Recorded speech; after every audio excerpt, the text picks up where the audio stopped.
All right, getting right into it today, we're going to be taking a deep dive into the assassination of Mahatma Gandhi. Very interesting. You know, most people probably already know the basics, but we've got some really fascinating sources for this one. Oh, yeah. Yeah, like biographies, trial transcripts. We even have some first-hand accounts. Wow.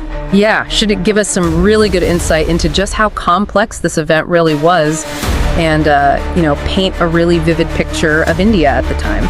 It's a story that I think a lot of people are going to find surprisingly relevant. Yeah. Even today, especially when you look at how current events kind of echo a lot of the tensions and ideologies of that period. Yeah, absolutely. So let's set the stage here a little bit. It's January 30th, 1948. Mahatma Gandhi, the leader who guided India to independence, through his philosophy of nonviolence, is assassinated at the age of 78. 78 years old. Now, most people know that Gandhi advocated for peace and nonviolence, but it's important to remember that this wasn't necessarily a universal popular stance. So what were the dynamics at play? What was going on that made him a target? Well, you have to imagine India at the time was newly independent, right? It was grappling with the aftershocks of a really violent partition. Oh, wow. So there's incredible upheaval happening. Millions of people are displaced.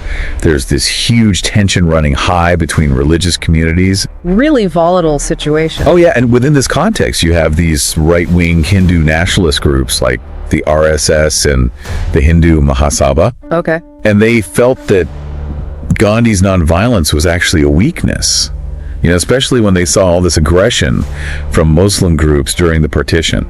Yeah, so I guess from their perspective, he wasn't doing enough to protect the Hindus. Exactly. And it's within these groups that we find Nathuram Godse, the man who would ultimately assassinate Gandhi. That's right.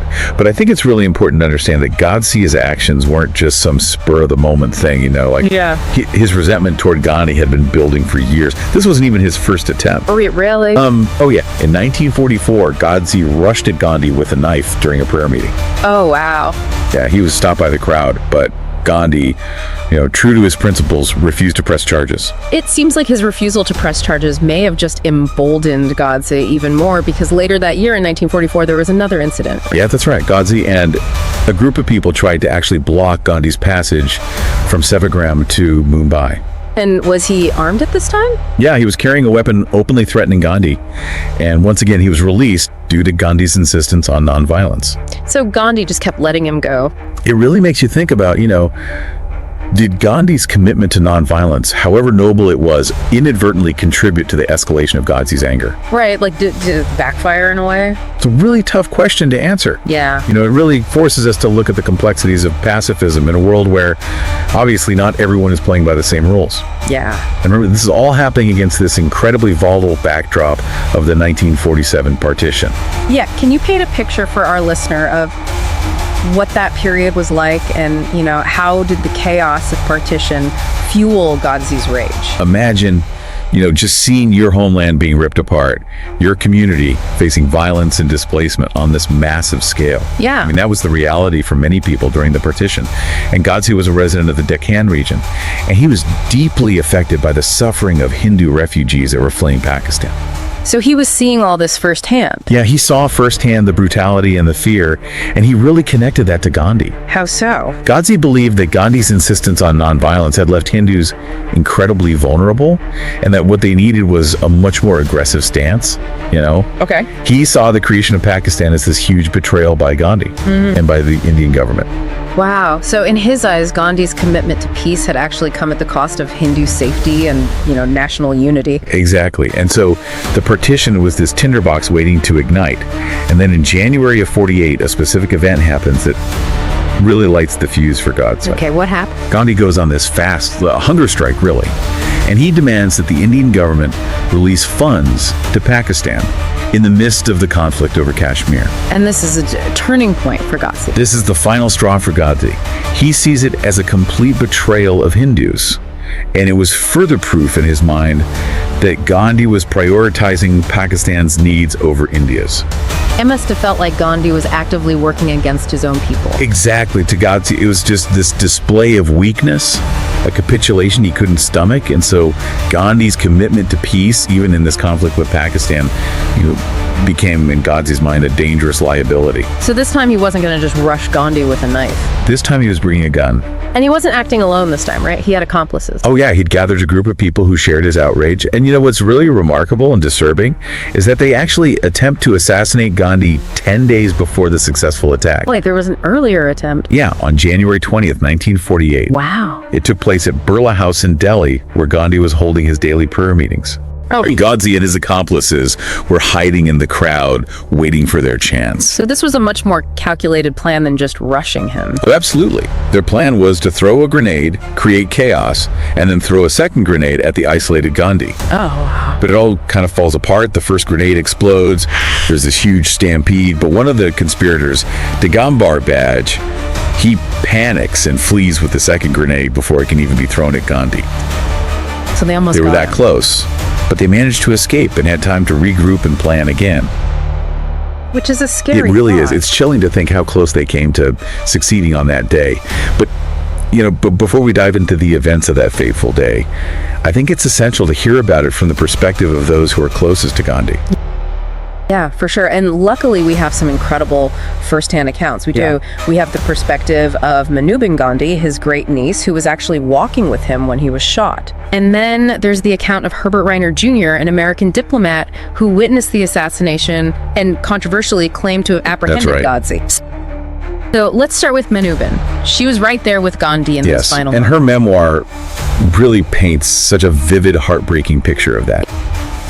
Yeah, her account in her book, Last Glimpses of Bapu, is so powerful. Yeah. Because it really highlights how normal the day was right up until the assassination. Oh, wow. I mean, Gandhi started his day, with a recitation of Bhagavad Gita, sacred Hindu scripture. And then he worked on the Congress Constitution. He even took time for his usual bath. It's and wild to massage. think that all this was happening, hours before he was killed. Right. It really makes the violence that followed feel, Yeah. jarring. Sudden rip in the fabric Exactly. of reality. So what details Yeah. does she give about those final moments, leading up to the assassination? Well, she describes walking with Gandhi towards the prayer ground, helping him along as he's leaning on her, and Abha, another young woman who was part of his entourage. He was Okay. running a little bit late that day, after a long meeting with Sardar Vallabhbhai Patel, a prominent figure in the Indian government. And as they're walking through the crowd, she sees Godse approaching. And what was her impression of Godse? She describes him as this stout young man dressed in khaki, Okay. and he's pushing through the crowd almost like he wants to touch Gandhi's feet, as a traditional sign of respect. But Manubin, she's trying to protect Gandhi, keep him on schedule, so she kind of pushes Godse aside. He shoves her back with so much force that she falls and drops everything she was carrying. Oh my gosh. And as she's on the ground trying to gather her belongings, she hears the gunshot. Such a chilling detail. Just this everyday act of picking up dropped items juxtaposed with this sudden horrific realization of what's happening. Exactly. What does she remember about the immediate aftermath? Well, she describes a scene of just pure chaos and confusion. People are screaming, running, but amidst all the pandemonium, she sees Gandhi. His hands are still folded in prayer, and he utters the words, "Hey Ram." Those words, "Hey Ram," have become so iconic, right? Okay. Almost a symbol of Gandhi's, unwavering faith in the face of violence. But there are different interpretations of their meaning. Some people believe it was a plea for peace. Others see it as an acceptance of his fate. What do you think those words reveal about Gandhi's state of mind? It's in that impossible moment? to know for sure, but I think it definitely speaks to his deep spirituality. His belief in a higher power, even as he's facing death. A testament to his strength, his refusal to give in to fear or hatred. It's such a stark contrast to the hatred that drove Godse to kill him. So we have Manubin's account, this really intimate familial perspective on the assassination, but then we also have Herbert Reiner Jr., the American diplomat who witnessed the assassination and controversially, claimed to have apprehended That's right. Godse. So his story is really interesting because it's shrouded in some controversy. Can you tell us? Well, at the about time, many reports claim that Reiner was actually the one who apprehended Godse. Like, he tackled him, wrestled away the gun. It was this big story, the American diplomat who captured Gandhi's assassin. Yeah, but, over time, the details have become a bit murky. Well, some accounts say he just grabbed Godse and held him until the police arrived, while others maintain that he was more actively involved in subduing him. And over the years, Reiner himself kind of embellished his role, which has led to some skepticism about how accurate his account really is. Yeah, it seems like the shock and confusion of that day may have impacted people's memories, blurring the lines between what they actually saw and what they believed happened. But regardless of, the specifics of his actions, Reiner was undeniably an eyewitness to the assassination. He was there. What stood out to him about the atmosphere at Berla House? He was really struck by the lack of security, which he found really odd, considering there had just been that attempted bombing 10 days prior. He describes a really diverse crowd that had gathered to hear Gandhi speak. There were school children, businessmen, holy men, all these different people from all walks of life. Really a microcosm of India itself. And it's almost poetic in a way. This diverse group, all united in their respect for Gandhi, gathered in this place that would soon become the site of his tragic death. That's heavy. What details does he provide about the moments after the shots were fired? Well, he talks about this initial stunned silence, this collective gasp of disbelief as the crowd is trying to process what just happened. And then the silence just erupts into this pandemonium with people screaming, pushing, running for their lives. So while Manubin was witnessing the horror of the shooting up close, Reiner was observing the ripple effect, the way this act of violence shattered the fragile peace that had kind of settled over the newly That's a great way to put it. And in the aftermath of the chaos, Godse is apprehended, arrested, and the trial grips the nation. Of course. And Godse, completely unrepentant, uses it as this platform to justify his actions. So what was his defense? He didn't deny his actions at all. Instead, his whole defense was basically an attempt to justify the assassination. He argued that he acted in the best interests of Hindus and India, and he claimed that Gandhi's philosophy of nonviolence had actually weakened the nation. So he really believed that he was some kind of patriot, a savior of his people by eliminating That was his claim. Gandhi. He blamed Gandhi for the violence and the suffering during partition, and argued that his appeasement of Muslims had come at the cost of Hindu lives and national unity. So he was using the trial as a platform to spread his own ideology. Exactly. And it was a very dangerous mix of Hindu nationalism and anti-Muslim sentiment. It's disturbing to think that his words had such a resonance with some people. A segment of the population that really shared his views. It's a reminder that even in a nation that's striving for peace and unity, there are always those who seek division and will justify violence to achieve their goals. And, those divisions, those ideological battles, they didn't disappear with Ghazi's conviction. The impact of the assassination would continue to shape India's political and social landscape for decades to come. Yeah, he was sentenced to death.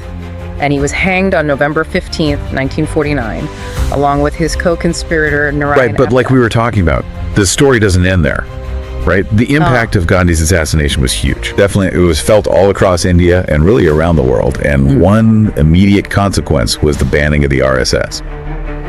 Really? Wow. That seems like a pretty drastic move. It was controversial for sure, but it really shows the fear and the uncertainty that was gripping India at that time. The government saw the RSS as this breeding ground for extremism and a direct threat to the stability of the newly independent nation. Yeah, I guess in that context it makes sense. So the RSS is banned, the nation is in mourning. What about the political landscape? How did Gandhi's death impact the, power dynamics? Well, it's complicated, but some historians argue that Gandhi's death actually strengthened the position of Prime Minister Jawaharlal Nehru. Really? I would have thought, Nehru was a close confidant of Gandhi. Wouldn't his death be a blow to Nehru's Well, that's true. They were aligned on a lot of issues, but they also had their differences.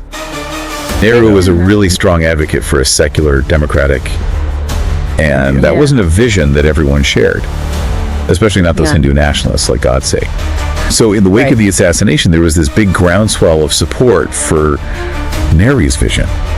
The nation was horrified by this violence that had been done in the name of religious extremism. And so they really rallied around the idea of a unified secular India. Yes. So it's like this tragic irony, like Gandhi, this champion of unity, is killed by those who want to divide India along religious lines, and then his death, in a way, strengthens the very movement that he dedicated his life to build. It's true, and I think it reminds us that even in tragedy, there can be these really unexpected consequences. And that the fight for peace and unity is this ongoing struggle that really requires constant vigilance and, a commitment to dialogue and understanding. Definitely. So we've been talking about the political impact, but, the assassination also sent shockwaves through the global community. Oh, as well, absolutely. right? There were tributes pouring in from world leaders all over the globe. People like Field Marshal Jan Smuts from South Africa, who had actually been a political adversary of Gandhi at one point. And British Prime Minister Clement Attlee. They recognized that Gandhi was this incredible figure, a moral leader whose message really resonated with people all over the world. It's really powerful that even those who disagreed with his politics could still admire his commitment to Definitely. peace. And, Gandhi's assassination wasn't just a tragedy for India. It was a loss for all of humanity. It reminds us of just how fragile peace can be and the danger of allowing hatred and extremism to take root. And, it forced the world to confront these dark undercurrents of intolerance that still exist today. As we're wrapping up this deep dive, I'm just really struck by the lasting impact of this event. It continues to shape the dialogue about religious identity, nationalism, and the role of violence in the world. And it seems like even all these years later, Gandhi remains a pretty divisive figure. To some extent, that's true. Yeah. His philosophy of nonviolence is still debated and challenged. But I think it's important to remember that the overwhelming response to his assassination was one of grief and outrage. Millions of people in India and around the world mourned his loss. He was a symbol of hope and peace, and that legacy, despite the tragedy of his death, continues to inspire people. So for our listener, what's the one big takeaway from all of this? What can we learn from the assassination of Gandhi all these years later? I think the most important lesson is the power of ideas. Gandhi's philosophy changed the course of history. It showed the world that it's possible to fight injustice without resorting to violence. But his assassination also reminds us that these ideas are constantly being challenged, that the fight for peace and justice is never really over. Yeah, it requires effort and understanding and empathy. While Gandhi's life and death definitely serve as a powerful reminder of the importance of those values, especially in today's world for our listener, I encourage you to check out some of the sources that we used, delve a little deeper into this complex and tragic event, and just consider how Gandhi's legacy continues to inspire the pursuit of peace and justice, even in our own time.